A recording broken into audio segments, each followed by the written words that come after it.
It hurts them, and eventually it'll catch up and hurt you as well, because they'll keep moving on, and then you'll just kind of be in the sidelines.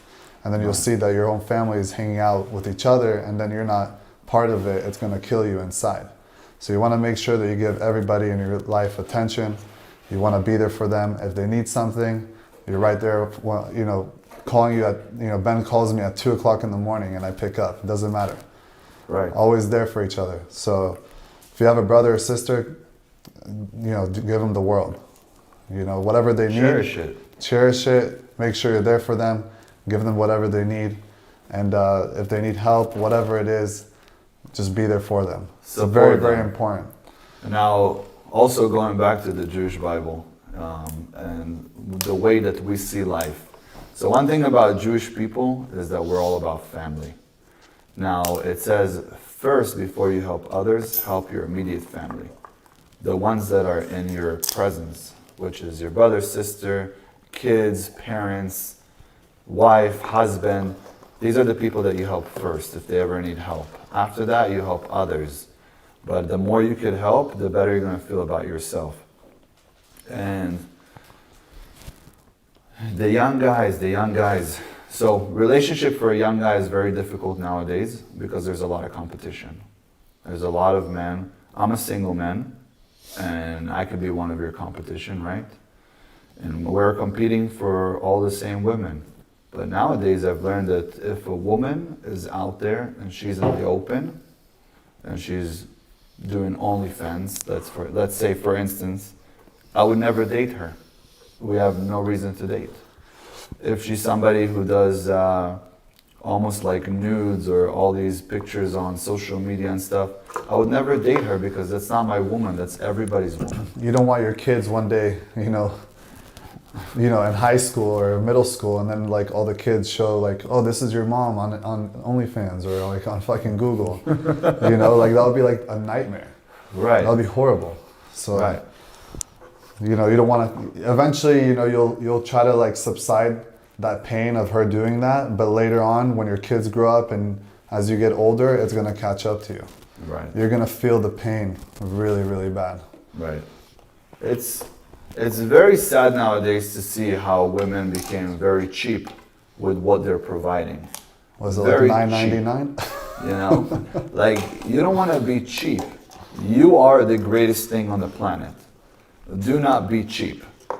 Now, a lot of the women, I'll tell you, a lot of women nowadays, since I've been single, I realize I could walk up to a girl anywhere, and after a couple-minute conversation, she'll never give her number. She'll give her social media, but she won't give her number. And a lot of women will skip on amazing, amazing opportunity. So one thing that I've noticed is that women and humans in general, the young generation nowadays, they don't have communication skills. If I stop and say hi to a girl, she's most likely going to tell me that she has a boyfriend or she's not interested. Why? Because I met her on the street.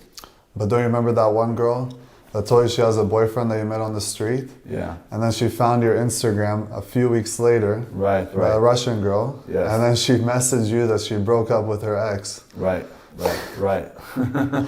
Because she wanted to give you the number. Well, Right. I guess she had a boyfriend at the time, But guys, it's sad that if there's a nice guy that approaches you and you like him, you like the way that he looks, you like the way that he approached you, you like what he said, you guys kind of clicked. There's nothing wrong by giving a phone number. There's nothing wrong with that. And I've always dated a Russian or Eastern European or Ukrainian. And for me, it was like the easiest thing because I walk up to a Russian, I look at her, she looks at me, I go, nice to meet you. She goes, I'm not interested. I'm telling her, you're sure? She says, well, I don't know. I'm not really feeling it right now. And then I'll tell her, look, but I like you. Why don't you give me your phone number and we'll go out to lunch. We'll talk about it. And she'll give me her phone number. If it's an American girl out here, I'm from LA. If it's an American girl, if I keep talking to her, she'll look at me like I'm some weirdo. Even though she thinks I'm good looking and everything, it's almost like she's entitled.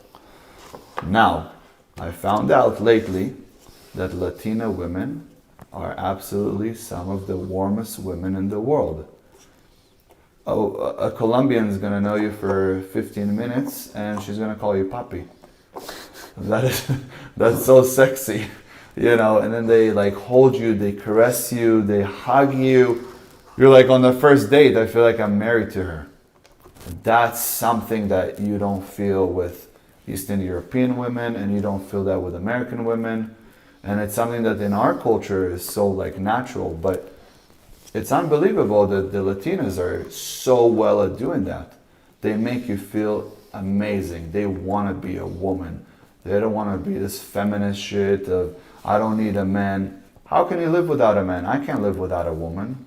I've been single for 2.5 years now, and believe me, it's some of the hardest thing for me. Because one, I'm not going to take in a woman that's, you know, not my style.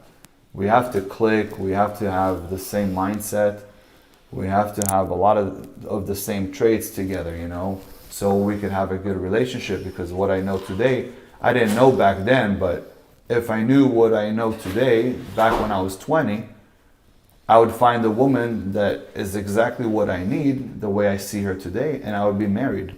But the reason I wasn't married was because I met a woman, I wasn't knowledgeable enough about women, and I thought, oh, she could be my wife. Then I spent with her 5 years, 6 years, 8 years, and then we end up separating.